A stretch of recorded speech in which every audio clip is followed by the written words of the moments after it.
Le mari soigne sa femme et lui achète des habits, des produits de toilette. Cela permettra à la femme d'être toujours belle et présentable pour son époux. Cette citation est une citation de M. Tenguere Josué. M. Tenguere Josué est pasteur évangéliste, responsable du groupe au service de Jésus-Christ le vainqueur. Diplômé de l'Institut biblique de Yamoussoukro en Côte d'Ivoire, il est marié depuis le 16 mars 1985. Monsieur Tenguere Josué a écrit 2 brochures. Jésus-Christ est vainqueur, la famille selon le cœur de Dieu. Dans notre monde dans lequel nous vivons, nous allons comprendre que toutes les familles qui vivent sur la terre, il y a certaines familles qui vivent dans le désespoir, dans le désarroi et dans le déséquilibre. C'est ça qui m'a amené à écrire ce livre pour aider ces familles qui sont en naufrage pour se manifester dans l'amour et vivre en relation avec Dieu. Voilà, vous préfacez votre livre vous-même et vous dites ici que c'est pour éviter la politique de sapeur-pompier que ce livre est écrit. Qu'est-ce que vous voulez exactement dire? Tout simplement, si nous remarquons l'activité des sapeurs-pompiers, c'est quand des maisons sont incendiées que ces frères, ces sœurs-là viennent pour éteindre le feu. Et nous qui sommes des serviteurs de Dieu, nous ne pouvons pas attendre au moment où des couples sont divisés, des couples sont proches même du divorce, ou des couples vivent dans des frottements très aiguisés pour que nous puissions intervenir par des conseils ou bien des orientations bibliques. Et c'est pour cette raison que j'ai écrit ce livre pour prévenir maintenant ces couples qui sont mariés pour que ces conseils pratiques puissent les aider. Et s'il y a des frottements, s'il y a des querelles, s'il y a un esprit d'égoïsme qui veut se manifester dans la famille, ces frères-là peuvent surmonter ces difficultés en comptant sur Dieu et sur sa parole. Voilà, nous sommes dans un magazine culturel, pas dans une émission religieuse, et nous parlons de la famille selon la tradition africaine. Alors, vous savez qu'il y a 2 conceptions de famille. Il y a la famille nucléaire et il y a la famille étendue. À quoi faites-vous allusion quand vous écrivez votre livre? Vous voulez parler de quelle famille précisément? Nous tous, nous savons que l'Occident a sa mentalité au sujet de la famille. Quand on parle de la famille en Occident, on veut parler du père, de la femme et des enfants. En Afrique, par contre, quand nous pensons à la famille, nous nous focalisons souvent sur le père, la mère, les enfants, les oncles, les tantes, les cousins, les neveux, etc. Mais dans ce livret, je me suis focalisé précisément sur le père, sur la mère et sur les enfants. Mais cela n'empêche pas que je crois aussi à la famille élargie qui est au niveau de notre continent, l'Afrique. Qu'est-ce que vous pensez, pasteur Tenguere? Acceptez-vous la famille nucléaire ou la famille large? Bon, il faut dire une chose, mon frère. Nous sommes en Afrique. Moi, je crois que la famille élargie est proche de la famille biblique. Quand vous lisez l'Ancien Testament, vous allez comprendre que la famille élargie aussi est encouragée par le Seigneur. Mais pour donner des conseils pratiques, il me semble qu'il faut se focaliser surtout sur le père, la mère et les enfants. Et c'est à partir de là que les conseils peuvent se manifester jusqu'à pour toucher la famille élargie. Après, on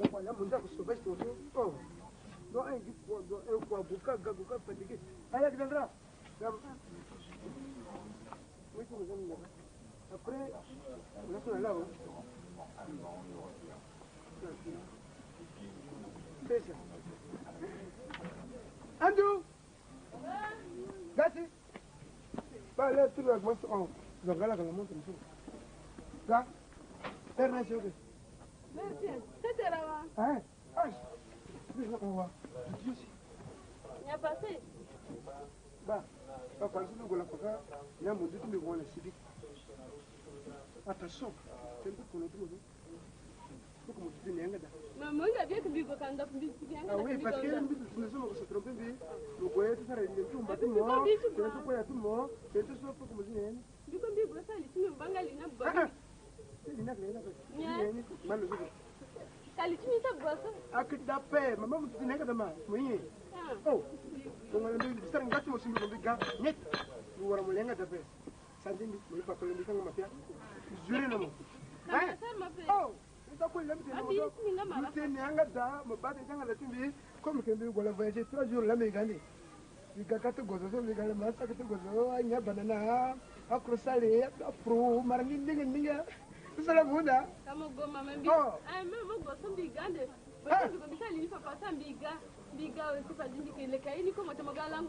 Attention. Il y a beaucoup de couples qui se divorcent, qui sont divisés, qui vivent dans le désordre. Mais ce n'est pas ce que Dieu a voulu au moment où il a créé Adam et Ève. Mais tout simplement pour donner ma position, mon frère, j'aimerais quand même vous dire une chose.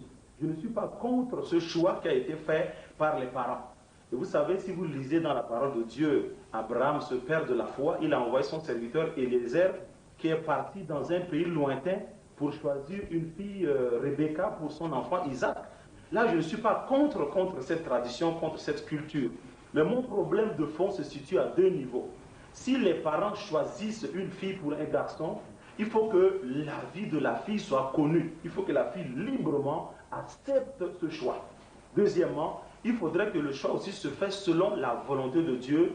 Et si je parle de la volonté de Dieu, c'est-à-dire je pense aussi à la Bible qui est la lampe à notre pied. Et vous savez aussi, aujourd'hui, nous sommes dans un monde qui évolue. Et si le garçon lui-même choisit sa fille, moi je ne vois pas d'inconvénient. Mais il faudrait que ce choix-là soit fait librement, sans pression, sans influence extérieure et interne.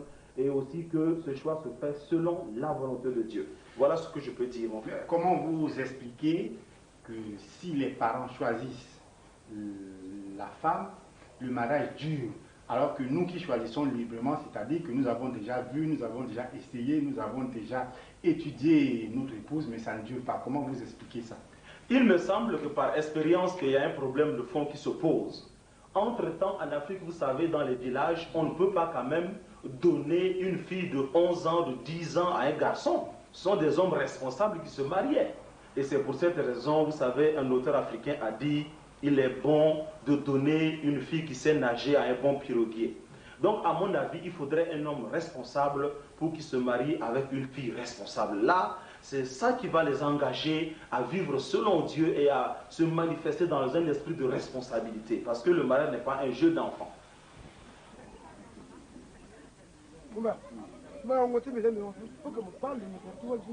Parce que amani ama sikati pamsa karpir trop to le ko granda le to mo ko ne so pas passer pour que mo tenir ici oui faut que bando virbe ça ngetu ça te n'appelle bagu do ko tozu tena ki tena genen bi adin bi mbinga wala wala ko dola ga de ko jitu ko ko mbinga kai gar na linga. C'est l'homme qui apporte tout à la maison.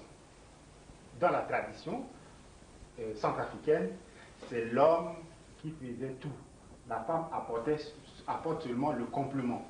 Or, nous vivons au temps moderne. Et vu les difficultés de la vie où nous menons actuellement, il est mieux qu'il y a deux sources de revenus. Il faut que l'homme apporte et que la femme apporte aussi au foyer. Dans les foyers où c'est seulement une source de revenus, il y a trop de problèmes. Et dans le chapitre 2, vous semblez mettre beaucoup l'accent que c'est l'homme qui est responsable de tout et que c'est l'homme qui doit nourrir, c'est l'homme qui doit tout apporter et que la femme est là pour subir. Très profond, vous savez, c'est une brochure, c'est un condensé de ma pensée qui est résumé là. Mais j'aimerais tout simplement vous dire que l'homme est considéré comme le chef de la famille. Et si au niveau de la famille, l'homme travaille et que la femme travaille, pour nous, nous conseillons à ce couple de mettre ensemble leurs revenus chaque fin du mois et de faire le bilan financier ensemble. Et c'est ça que nous conseillons. Parce que l'homme, quand il se marie avec sa femme, c'est comme deux feuilles de papier collées. On ne peut pas séparer les deux. Donc les biens financiers, les biens matériels, on met ça ensemble et puis on fait la répartition pour le mois. Et c'est ça ma pensée. Mais là, quand je parle de cet homme, je pense à la femme ménagère, cette femme qui ne travaille pas et qui est à la maison, qui n'a pas un champ, qui ne fait pas le commerce.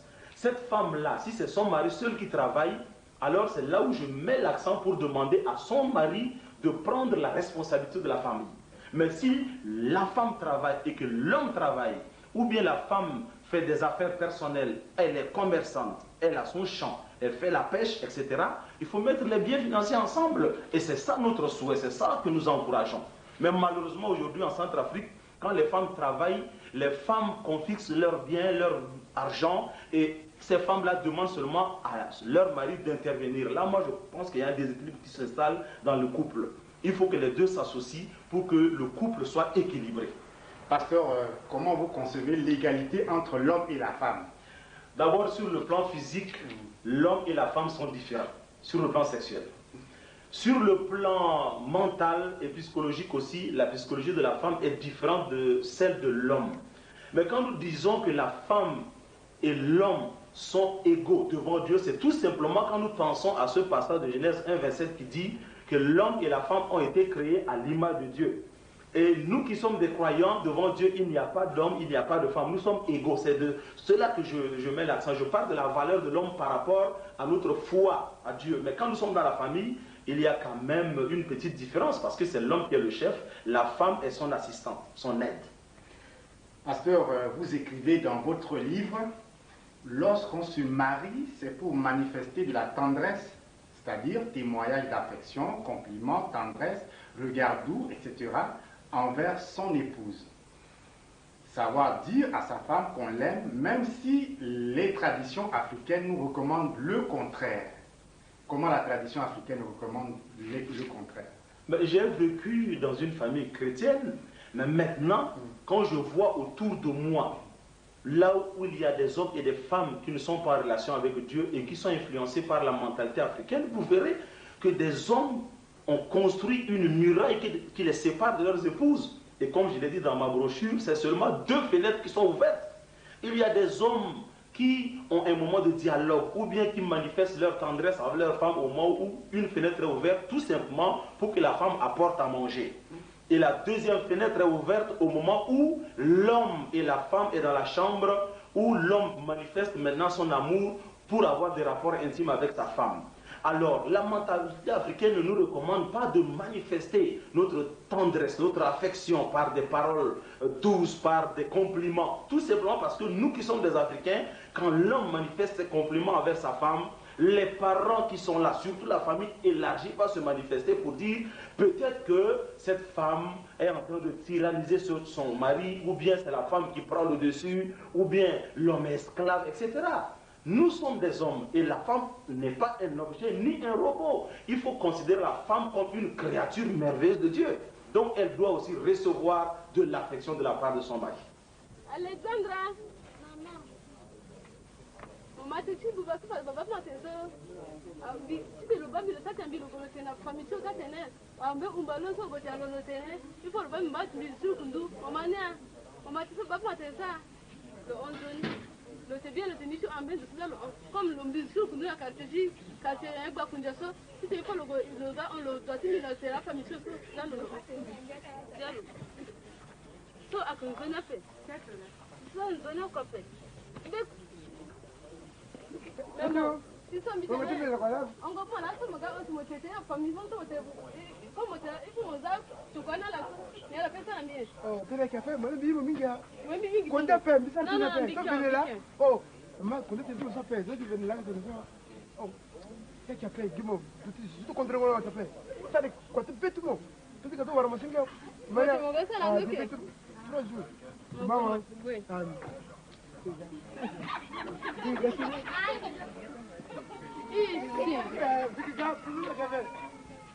Membitane, ha, ay akolye.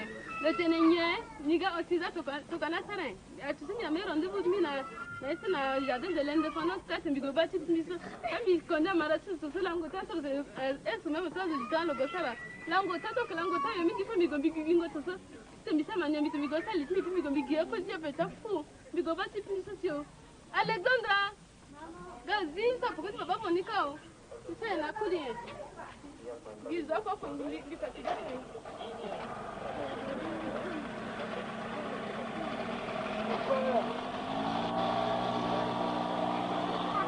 L'homme n'est pas un robot.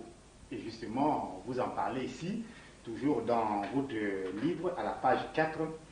La coutume dans ce pays était d'offrir des bétails pour demander en mariage. Donc, vous faites allusion à la valeur totale. Et vous expliquez une histoire où les femmes de ce pays étaient très fières de connaître au nombre des vaches.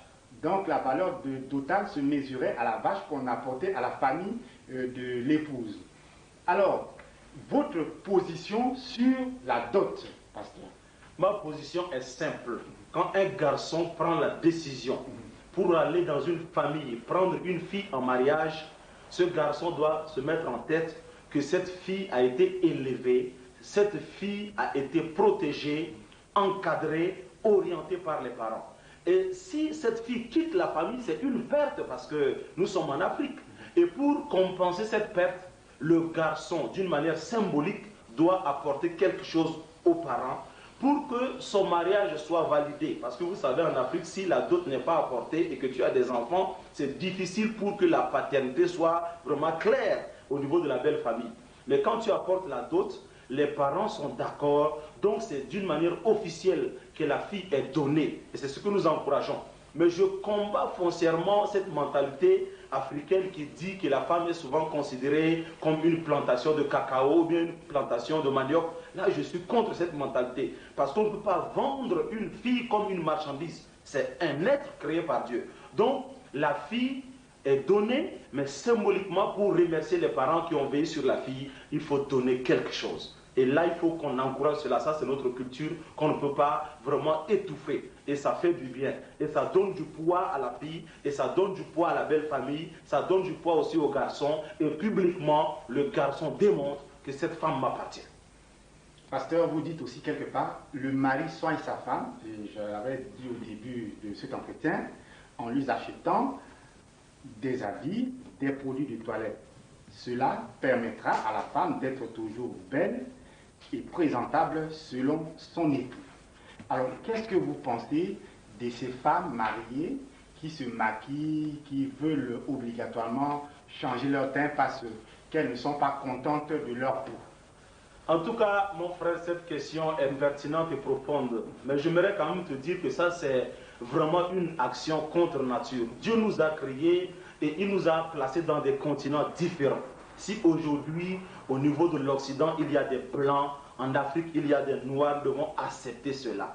Or, il y a des femmes qui ne veulent pas accepter leur peau. Alors moi, je pense que ce n'est pas normal. Si vous êtes marié et que vous êtes dans un couple, il faut quand même se respecter. Mais si vous détruisez votre peau pour que la blancheur se manifeste, moi je pense que ça c'est une manifestation contre nature que nous devons combattre radicalement en Centrafrique. Parce que ça sont des dépenses folles. Où nous allons trouver de l'argent pour acheter tous ces produits? Parce que ça coûte cher les produits pharmaceutiques pour faire ressortir la blancheur de la peau. Alors moi je crois que si vous êtes dans une famille, j'encourage les maris de ne pas pousser leurs femmes dans cette trajectoire pour les encourager à se maquiller. Il faut que la femme soit naturelle. Alors là c'est bon. Bon, bi onde bi gambi sigi go sali chindi sasa meza si awunda mate mama ganda mate même zaga mini o mate fa fa bi o même alja vente so ganda mate mama ganda mate fa fa bi o même bi sigi akutele ga mama nya au mba ko nta mba to funta sila mala ndo taga awunda mate ne ba mi fa fa jiso tala mo esi mo bi fa mo bon qu'est-ce que tu veux que je t'amène quoi du gâteau yaourt bonbon voilà. Bon, reste, biga. Mania, maman, tu es bien moyen. Parle en français, je t'en prie. Si quelqu'un vient te demander, tu lui dis que tu viens de partir. Voilà, d'accord. Bon, ma petite. L'épouse, vous dites, la femme respecte son mari en privé et en public. Dans quel sens, pasteur? Tout simplement pour dire qu'aujourd'hui, les femmes qui travaillent, vous savez, dans notre monde aujourd'hui, il y a des femmes qui sont pilotes, des femmes ministres, des femmes députées, des femmes maires, des femmes qui dirigent des villages, etc. En tout cas, quand je remarque ces femmes, il y a des femmes qui ne veulent jamais se soumettre. Ces femmes-là sont arrogantes. Ces femmes souvent prononcent des paroles déshonnêtes, élèvent le ton sur leur mari en public ou en privé. Ou bien ces femmes-là attendent souvent des visiteurs arriver à la maison pour demander à leur mari d'aller changer les couches des bébés qui sont sales. À mon avis, c'est anormal. quelle que soit votre position sociale, même si vous avez un salaire juteux, dans la famille, c'est l'homme qui est la tête, c'est l'homme qui est le chef. La femme assiste, c'est une aide. Un point, c'est tout. Moi, je crois que c'est la vérité. On ne peut pas contourner autour du pot. C'est clair comme l'eau de roche. Pasteur, vous citez une phrase de Lucien Dambalé dans votre livre. Vous dites « La femme se maintient quelquefois dans sa famille par sa bonne cuisine ». Est-ce que vous êtes convaincu que la cuisine peut aider une femme à rester longtemps chez son mari? Mais c'est sûr. Aujourd'hui, il y a certains maris qui développent des relations extra-conjugales tout simplement à cause de la cuisine. Alors, vous savez, ces femmes qui travaillent et qui ont des domestiques à la maison, souvent les domestiques ne maîtrisent pas les goûts du mari. La femme, de temps en temps, doit s'asseoir pour préparer une bonne nourriture selon le goût de son mari. Et cela accroche souvent les hommes. C'est par expérience que je le dis et j'encourage nos mamans pour s'asseoir dans les cuisines, préparer pour leur mari. Quelle que soit votre occupation, quelle que soit votre position sociale, donnez-vous de la peine pour préparer pour votre mari. Vous allez voir qu'il va rester à la maison. Il y a des hommes qui vont dans les hôtels, dans les restaurants, chez des copines, tout simplement pour chercher à manger. Pour chercher à manger. Donc la femme doit accrocher son mari par la cuisine.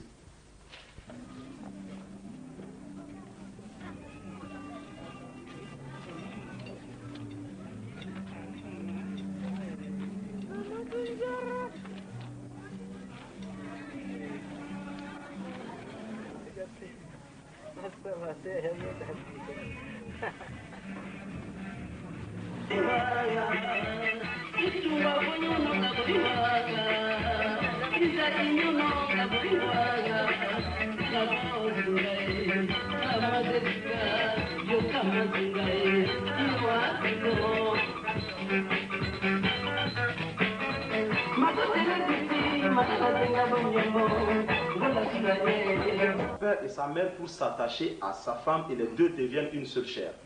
Le verbe s'attacher, c'est un verbe qui vient de l'hébreu, qui veut dire se coller, se souder. Il ne faut pas prendre ce verbe-là au sens littéral. Je ne demande pas aux maris qui se marient avec leurs épouses de couper radicalement avec les parents. Là, c'est pas normal, c'est inhumain. Nous sommes toujours attachés à nos parents. Nous pouvons écouter les conseils des parents, les soutenir financièrement, matériellement. Mais quand je parle de se séparer, moi je vois le sens de l'autorité.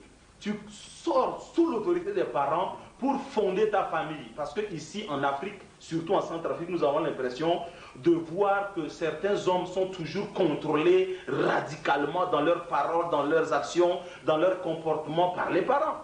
Ils n'ont pas quelque chose à faire dans la famille, ils doivent aller d'abord consulter le père, la mère, les cousins, les tantes avant de prendre des décisions au niveau de la famille. Moi, je pense que ça, c'est un manque de responsabilité. Quand tu te maries, tu es devenu responsable. Tu dois quand même diriger ta famille selon ta trajectoire, selon tes orientations, mais il faut quand même tenir compte des parents parce qu'ils ont des expériences. Mais le grand problème, il ne faut pas être lié aux parents radicalement dans toutes les actions, c'est ce que je voulais dire. Pasteur, qu'est-ce que vous pensez de ces grands garçons qui ont 3, 4, 5 enfants et qui restent encore chez leurs parents? Mais tout dépend. Il y a des maris qui n'ont pas encore construit, mais si ces hommes-là ont de l'autorité au niveau de leur famille, ils peuvent rester avec les parents et demander l'aide à Dieu pour avoir de l'argent pour construire ailleurs et quitter la famille. C'est ça qui est souhaitable. Quelle place réservez-vous au rapport sexuel dans le mariage, pasteur? Vous savez, mon frère, il y a des pasteurs aujourd'hui et des hommes qui considèrent ce sujet comme un sujet tabou. Dieu, il n'avait pas honte de créer Adam et Ève. Dieu n'a pas honte de créer deux sexes différents. Mais j'aimerais combattre une mentalité charnelle et démoniaque qui est en train de sévir aujourd'hui dans le monde.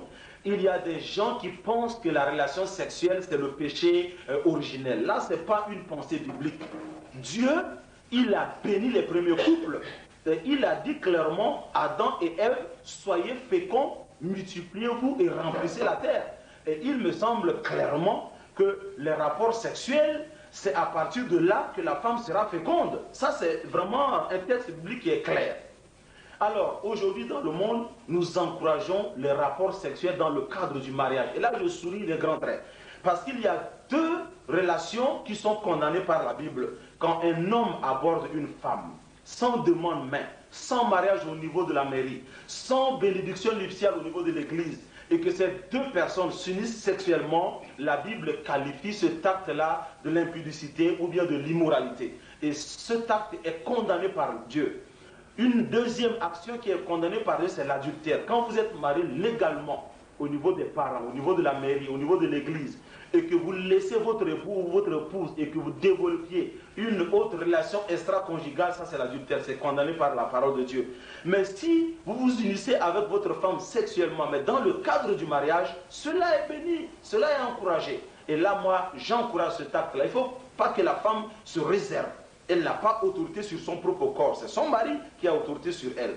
Le mari aussi ne doit pas se réserver. Il doit se donner à fond pour sa femme. Et c'est vraiment un tel acte qui est loué par le Seigneur. Pasteur, pour terminer cet entretien, nous allons revenir un jour sur votre livre, Jésus-Christ est vainqueur. Mais je vous pose une question sur votre conception de Dieu. Parce que plusieurs personnes ont différentes conceptions de Dieu. Et je vais prendre un cas simple. Beaucoup des Centrafricains prennent Dieu comme un bricoleur. Vous partez chez un bricoleur quand votre mobilette est en panne. Si votre mobilette n'est pas en panne, pour vous, ce n'est pas un problème. Vous voyez le bricoleur, vous levez la main, vous partez. Alors, beaucoup de Centrafricains prennent Dieu comme ça. Pour ceux-là, qu'est-ce que vous pourrez leur dire? Vous qui êtes pasteur, vous qui voulez faire véhiculer le message de Dieu à l'humanité. Votre question, vraiment, est la bienvenue. Je vous remercie beaucoup, mon frère. Vous savez, si vous lisez le livre de Genèse, vous verrez clairement, au commencement de toutes choses, Dieu était là. Ce Dieu éternel, ce Dieu qui n'a pas de commencement et de fin, ce Dieu qui est indépendant, qui est souverain, qui fait ce qu'il veut, ce Dieu qui est esprit, il était là depuis l'éternité. Et c'est par amour qu'il nous a créés. Et nous sommes des êtres finis, limités, dépendants. Comme Dieu nous a créés à son image et il a soufflé en nous son souffle de vie, nous pouvons maintenant, grâce à l'image de Dieu en nous, notre âme et notre esprit, être en communion avec cet être éternel. Mais aujourd'hui, nous pouvons être en communion avec Dieu tout simplement par le biais de Jésus-Christ. Il y a des hommes aujourd'hui qui attendent certaines circonstances compliquées, difficiles, quand ils sont licenciés de leur service, ou bien quand ils ont un problème d'argent, de santé, ou bien quand ils sont torpillés par les esprits impurs. Et c'est en ce moment-là que ces frères-là, ces sœurs-là viennent à l'église pour la guérison, pour l'argent, pour une position sociale donnée.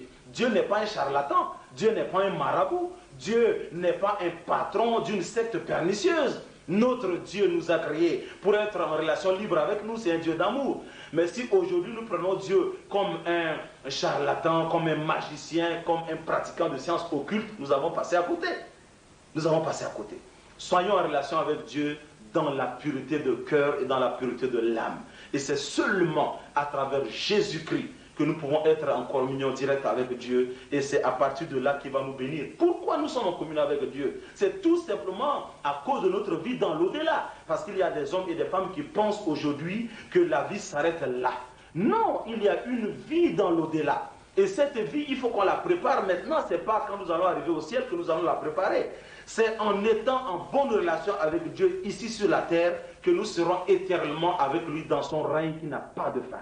Et c'est dans ce royaume que nous allons vivre dans la vraie paix, la vraie joie et la vraie justice que nous recherchons en vain dans ce monde corrompu et pervers.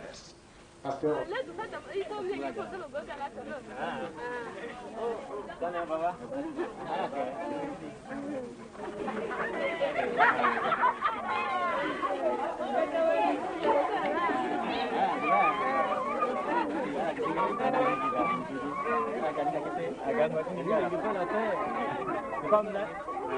Comme l'âme du voyage, l'âme du gazon. C'est la façon de dire. Merci. Maintenant, la voiture, madame, qui était là. Oui, du voyage, l'âme du gaz, qui m'a montré fini directeur dans les sous-décas. Sous-décas, merci. Je l'ai mis à aquí están a puso la cara aquí te no esa tena por facilitar la cosa la saco acá sí la pasar más pero me nada más con dima Bon. Nous va m'occuper de votre livre, La famille selon le cœur de Dieu. Où peuvent-ils en trouver? Tout simplement, nous avons deux adresses. Si ces frères et ces sœurs veulent avoir ces livres, il faut que ces frères nous écrivent à la boîte postale 1860 Bangui, Centrafrique. Ou bien nous téléphoner au 61 75 70. 61 75 70. Et puis là, nous allons nous situer et puis on peut leur vendre ces deux brochures. Pasteur, merci d'être venu dans ce magazine culturel, malgré que nous avons parlé de la religion mélangée avec la culture. Je pense que c'est toujours une très bonne chose.